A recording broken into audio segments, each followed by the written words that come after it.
Okay तो सबसे पहले बात करते हैं WWE की फेमस अरीना के बारे में, जिसका नाम आपको पता है Madison Square garden.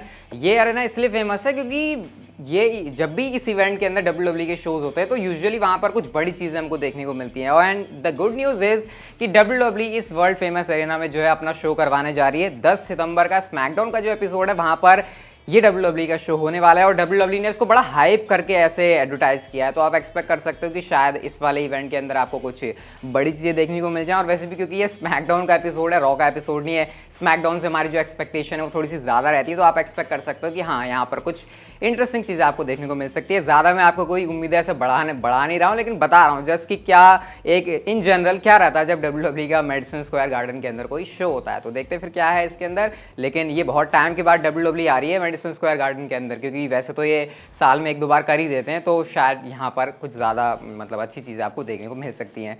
Next story की बात करते हैं। तो अभी मैंने आपको बताया नहीं था कि WWE सुपरस्टार्स को तो रिलीज़ कर रही है, लेकिन तुमको नए स्टार्स भी तो चाहिए ना। तो इसलिए परफॉर्मेंस सेंटर में खुद से विंस मैकमैन गए थे, जो बहुत ही ज़्यादा रेयर होता है। मैं आपको बताता हूँ उस समय जो इनसाइडर्स की तरफ से रिपोर्ट्स आई हैं वो हमको क्या बताती हैं। तो विंस मैकमैन अकेले नहीं गए थे, बल्कि उनके साथ निक खान थे, जो कि बहुत बड़ा रोल प्ले कर रहे हैं सुपरस्टार्स को रिलीज़ करने के लिए। उनको ब्लेम करने की ज़रूरत है या फिर नहीं, ये आप अपने ऊपर छोड़ सकते हो, क्योंकि निक खान को WWE ने साइन इसलिए किया कि कैसे कंपनी को वो ज़्यादा प्रॉफिट में लेकर जा सके। तो उनके हिसाब से अगर रिलीज़ करने से प्रॉफिट हो रहा है तो फिर विंस मैकमैन इस बात में एग्री करते हैं। ब्रूस प्रिचर्ड भी थे और जॉन लॉरेनाइटिस भी थे उनके साथ में।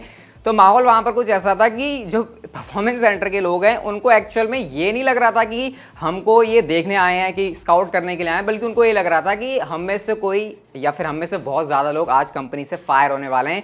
मतलब उनको ऐसा लग रहा था कि हमको ये मेन रोस्टर पे ले जाने के लिए नहीं आए, बल्कि हमको फायर करने के लिए यहाँ पर ये पूरी टीम आई है। लेकिन एक्चुअल में अब जो वहाँ की फीलिंग है या फिर जो माहौल है वो कुछ ऐसा है कि जैसे कि फ्रेश एयर वाला, ऐसे ये मैं अपने मुंह से नहीं बोल रहा, ये मैं आपको कोट करके बता रहा हूँ। तो कुछ ऐसी यहाँ पर फीलिंग आई है अब। तो कह सकते हैं उनके लिए एक लंबी सांस की मतलब लंबी एक सांस उन्हें ली होगी। ये कुछ ऐसा ही है जैसे कभी कभी हमारे क्लासरूम में प्रिंसिपल नहीं आ जाती, हम सबकी मतलब ऐसे हालत ख़राब हो जाती है, फिर जब वो जाती है तो हमको एक बड़ा अच्छा सा फील होता है। तो कुछ यहाँ पर ऐसा ही सीन था। लेट्स सी विंस मैकमैन किसको लेकर आते हैं। विंस मैकमैन खुद पर्सनली गए हैं, तो शायद कुछ अच्छा ही हमको आगे देखने को मिलेगा।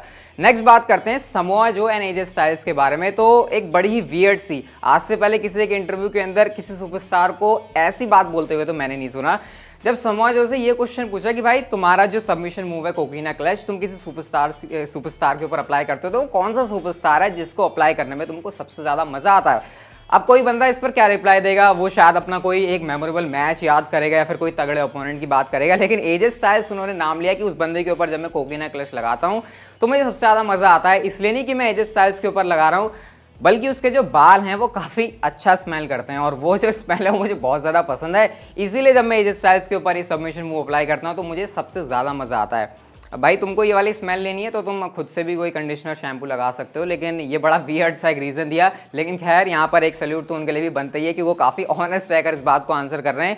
ये कोई मजाक नहीं था बिल्कुल भी कि उन्होंने कोई सार्कास्टिक वे में कहा। एक्चुअल में समोआ जो का कहना है यहाँ पर कुछ ऐसा ही था। डेफिनेटली एजे स्टाइल्स अपने यहाँ पर ना ऐसे प्राउड सा फील कर रहे होंगे कि वाह भाई मेरे शैम्पू कंडीशनर की जो स्मेल है वो समोआ जो को बहुत पसंद आती है। आपका क्या रिएक्शन है उसके ऊपर मुझे कॉमेंट सेक्शन में आप लोग जरूर बताना। नेक्स्ट बात करते हैं हम लोग Chris Jericho and Vince McMahon के बारे में। तो AEW कंपनी की शुरुआत आपको पता है इसी चीज़ से हुई थी कि जब जेरिको ने सबसे पहली बार मतलब ऐसी मुहिम सी छेड़ी थी। तो क्रिस जेरिको ने खुद से विंस मैकमैन को आके बोला था कि भाई देखो एक कंपनी है AEW जो मुझे पैसे ऑफर कर रही है, मैं उधर जा रहा हूँ।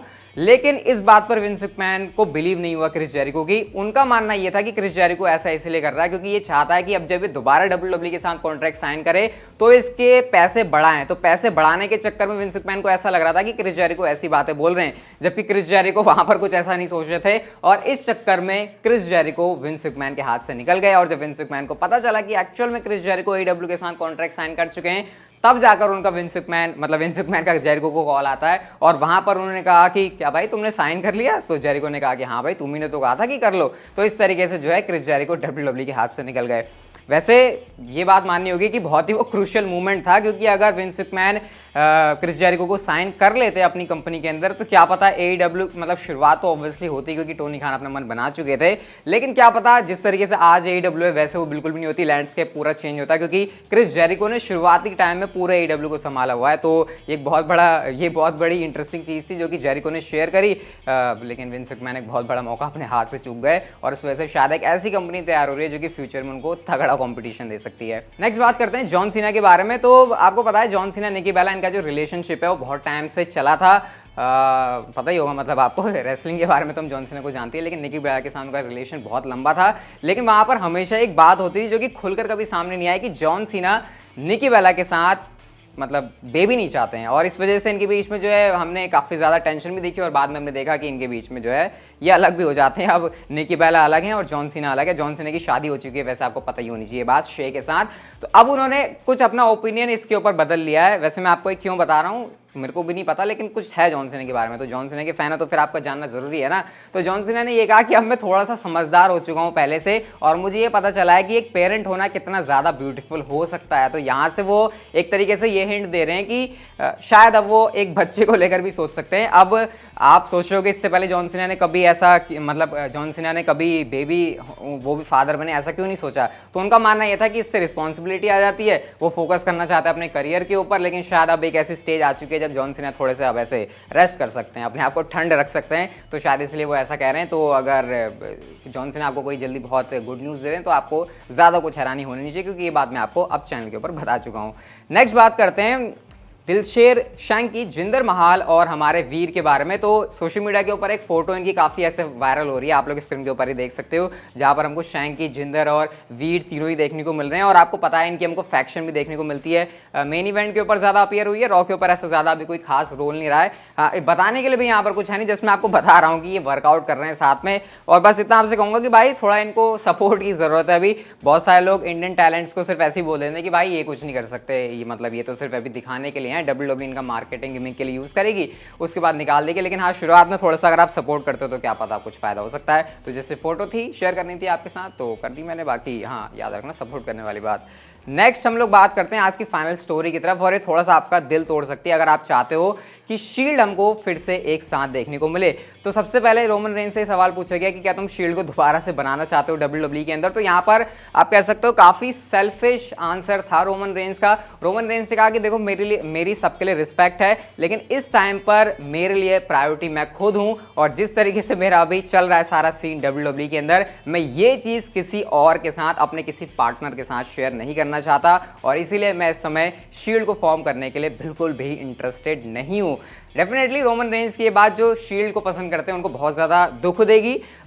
वैसे मेरे को लगता है रोमन रेंज ने बात एक्चुअल में अपना कैरेक्टर ब्रेक करके करी है, मतलब एक्चुअल में वो ऐसा बिलीव करते हैं, ये नहीं कि वो अपने ट्राइबल चीफ वाले गिमिक के अंदर ऐसा बोल रहे हैं। या फिर शायद अगर आप थोड़ा सा इसमें कुछ पॉजिटिव चीज़ निकालना चाहो तो वो ये भी है कि शायद रोमन रेंज ने ऐसा इसलिए कहा क्योंकि आपको पता है शील्ड के बनने के तो चांसेस है नहीं, डीन एम्ब्रोस या फिर जॉन मॉक्सली जब WWE के अंदर है ही नहीं, तो फिर ये चीज़ आपको कैसे देखने को मिलेगी? तो शायद उन सारे फैंस का ना थोड़ा सा ऐसे मन रखने के लिए रोमन रेंज ने यहाँ पर ऐसा कह दिया होगा। लेकिन जहाँ तक मुझे लगता है रोमन रेंज के जो एक्चुअल वर्ड्स हैं वो कुछ यही हैं जो कि थोड़ा सा शील्ड के फैंस का दिल तो तोड़ ही सकते हैं। बाकी अगर शील्ड के रियूनियन की बात रही तो इस बात का सेंस पूछने का ज़्यादा तब रहेगा जब डीन एम्ब्रोस वापस से WWE के अंदर आ जाते हैं, और मुझे लगता नहीं है कि अभी फिलहाल कुछ आने वाले सालों के अंदर ऐसा कुछ होने वाला है। बाकी आपके क्या रिएक्शन है रोमन रेंज के कमेंट के ऊपर, मुझे आप लोग कमेंट करके जरूर बताना। ये वाली वीडियो अगर आपको अच्छी लगी तो लाइक कर दो, चैनल को सब्सक्राइब करके नोटिफिकेशन बेल को ऑन कर दो, and see you guys in my next video.